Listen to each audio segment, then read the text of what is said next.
shows. And the big coincidence now is that both institutions that we support, Bolivar and Santos, are building their stadiums now. They have the projects. So let's talk about first about the great Villa Belmiro. They have a nice project. So can you tell us anything about it? Yeah, Villa Belmiro is actually an old stadium. It was built probably since the foundation of the club in 1912, and it's called Villa Belmiro, as you mentioned. And right now, it holds around 21,000 people at maximum, but the attendance hasn't been that much recently. I would say around 15,000 people at most. And yeah, I think it's a good idea of making these changes because you look at pretty much every club in Serie A or in the Brasileirão, they have either a new stadium, a new location, or their current stadium got renovated during the 2014 World Cup. And one of the things that I like of the new stadiums is because they look very cool, but another downgrade is when I became a Santos supporter, I was used to looking at the stadiums back how they used to be, and I wasn't really a fan of the new changes because it removed the feeling of this is what the Brasileirão looked like. But of course, it's always good for the infrastructure. The new stadiums, the board is not sure when this is gonna exactly start. I believe it would be around 2024, and it could take around 24 months. It's set to reach 30,000 seats, so 9,000 added to the current stadium, and it's gonna probably cost around 71 million euros to the club. Uh, Vila Belmiro, as we mentioned, is one of the oldest stadiums in Brazil. It was opened in 1916 when Santos beat Ipiranga 2-1, and of course, it got very famous around the 1960s during Santos' golden age of Pelé and other players like Robert or the Carlos Alberto, I believe, the right back. And during the 1970s, the maximum number of supporters was actually recorded at the stadium with 31,660.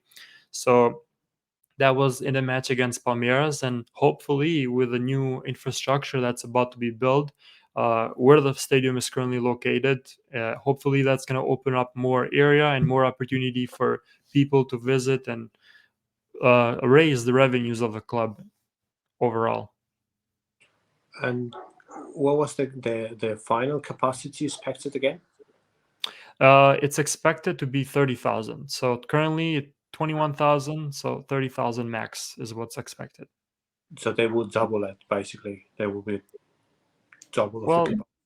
yeah, like I would say quarter more because currently 21,000, that's like Oh, one third. 20. Oh, I understood Yes. 15. Okay, yeah, 20. Yeah, okay. So this is a big change.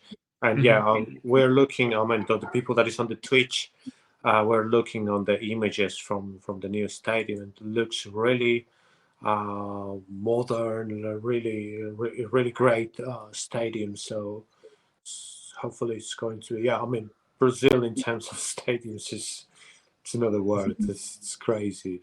All the stadiums, or most of the stadiums, are really in a great shape. So yeah, that's great to know, Andre. And how is it going to be financed? Do we know that? I don't have that much information with me, but I would say looking at the club and the money that they've been getting from Europe in the last couple of years, they sold Neymar for around 80 million, and he sold Rodrigo to Real Madrid, and there's so Mm, many big names, and it even raises you the question as a fan of where's this money going to because you don't see it invested in players, not even in the stadium. So now the change is coming with the stadium, and that's probably what they're planning to do. And I believe Santos will have presidential elections at the end of this November. So maybe the current president is trying to like tell the supporters like okay, this is our plan, and hopefully he gets reelected by doing this with the current stadium. yeah, I'm sure he will be. Yeah, it's kind of what Independiente of Argentina made it. Do you know how Independiente made the stadium? No, tell me about it. They they had a big project to build a new stadium to make some renewals and things like that. But it was, I mean, it's very expensive. We're talking about not less than 45 million of dollars, which is really big amount. So they sold Kun Agüero Wow. to Manchester City, and that's how they afforded on the stadium. But That's yeah, funny how you mentioned it because I probably remember Aguero at Atletico Madrid, but I had no idea where he played in Argentina. So that's a very cool story that you just shared about Aguero playing in Independiente. yeah. I mean, actually, yes, and that's one thing. Yeah, we haven't seen him much on Independiente, but yeah, uh, that sold to the Atletico Madrid. You're right. That's what that's what made let's say the stadium possible. So yes, Hmm. that's what happening. That's how it happened. Also, yep. Okay, so nice story. So my turn now. So Bolivar people, look at that. That's the dream. I mean, we all. I'm still dreaming on it. We have Tembladerani. It's a stadium that was built in the early 70s. It was built with these wood stands, which is no longer legal on professional competitions in South America. I guess also in Europe. So first and second divisions are not allowing anymore these wood stands. So for security reasons, of course. But yeah, Templarani, we saw the national squad, we saw Libertadores, we saw league games, and yeah, the stadium was finally somehow destroyed, let's say, to rebuild the new one.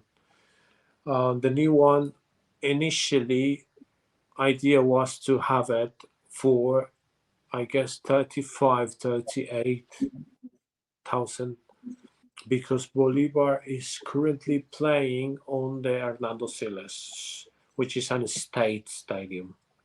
It's property of the state, right? It's property of the government.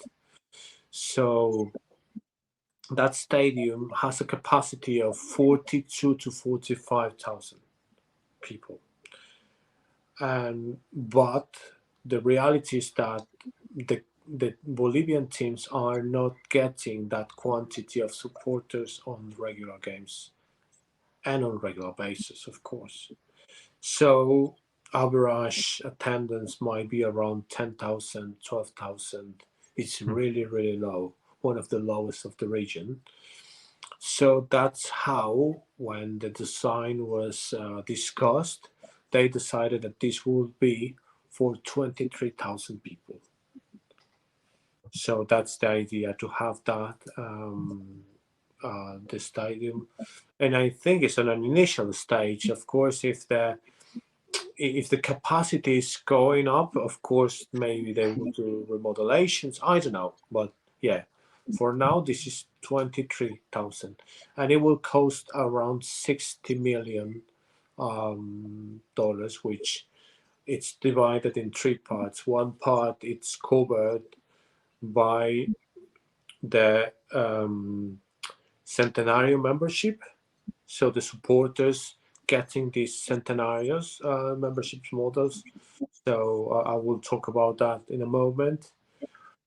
Um, Another part will be on sponsorship plus player selling. So that also it's part of the construction, and the last part will be covered by the chairman Marcelo Claure. So, and it's around calculated. The idea is to have 20 million covered per each segment, but we will see. Of course, Marcelo mentioned also that he will cover whatever it's remaining part that is not covered. But yeah, the idea is to have a modern stadium where we can have those kind of mezzanines on where we can see where you can have all these commodities and that stuff to see the match from the stands, and of course that those ones will be for sale, and that will also cover part of the stadium building cost. And of course, they will have these restaurants, gym, these event rooms and stuff like that. So that can also be leverage on that sense, on the spaces and so. So that's mainly the idea of Templaterani, the stadium. So yeah, not sure if you have any question there. Yeah, the stadium looks very cool, and you mentioned the price around 60 million, which is very close to what Santos is spending, maybe 10 million more, but okay, that's very close, I think. And is this, I was curious to know, is this something that you see normally clubs in Bolivia or even in South America do often, or only the clubs that have money like Bolivar or the strongest or teams like that? Yeah, unfortunately, and for the people that manage teams or the ones that are studying football management and that stuff, the infrastructure is the last thing that you can cover because it's the most expensive, and unfortunately, it's what brings you more benefits. But you really need to have a big wallet, let's say like that, Right. or big account, big. You need to have big funding for that, and it's not easy to get that. So Independiente and Santos is a big example how you can make it, and you need to be lucky for that. Of course, there are efforts behind, like you when you prepare a player, when you train a player, when you give um, those benefits to your player. Of course, you will. You're building a star, an athlete, and that's how you justify it, and that's fine. But not always happen like that. Not always you're able to put a player on the market just like that. It's very difficult. So it's not common. I saw a big revolution on stadiums in Ecuador was one. Hmm. Emelec, Barcelona, Liga de Quito, and now Independiente del Valle as well. Those Right. four teams have stadiums that have the level of an European stadium. It's really crazy what they have on infrastructure. And of course, Brazil, but with Brazil, the World Cup had a lot to do there. I mean, it was not. I mean, I don't want to be unfair. Of course, they could make it anyway because they have that that founding, that level of founding. They made that quantity of money, but the World Cup helped them a lot on that sense. And also Argentina can say, but the stadiums are really catching hold. I mean, the only one that it's, let's say, the most the nicest, let's see, and it's because they have remodelation works is River Plate, but Right. they really make with that player that was sold, I guess, to the Chelsea. They made one portion of that what they won on the Libertadores cups, and they always putting players on the market, so they have really good finance health, let's say. Um, so River Plate can make it on that. Boca is also seeking to. I mean, they want to make a decision. They have to make a decision. They want to either uh, complete. I don't want to say that because my sound insulting for the Boca Juniors people. It's not. I swear. But they can either complete the stadium, like build the missing part of the stadium, or just move the whole thing away and build a new one. There's a nice project. If you Google it, the new Bombonera, I guess is the name. Hmm. Um, you will see the new. model of Boca Juniors Stadium is crazy. It's amazing. Um, but yeah, I don't see them. I mean, Colombia has also good stadiums, good infrastructure, but it's also old, same as Argentina. Peru have this stadium, which is like a, kind of a model of a stadium, which is the Universitario, the Nacional. And but there from there, there's not much there. Paraguay had the Cerro Porteño, La Nueva Olla, who is which is a great stadium. It's modern. It's recently built. It's a nice one. Um, Uruguay has the Nacional also. That is the new stadium. And what? And Chile. Oh, it's Chile. Chile, they made remodelation on the Nacional de Santiago. This Right. is a state stadium, but nothing more. I mean, it's not common to bring that kind of infrastructure to this continent, to be honest with you.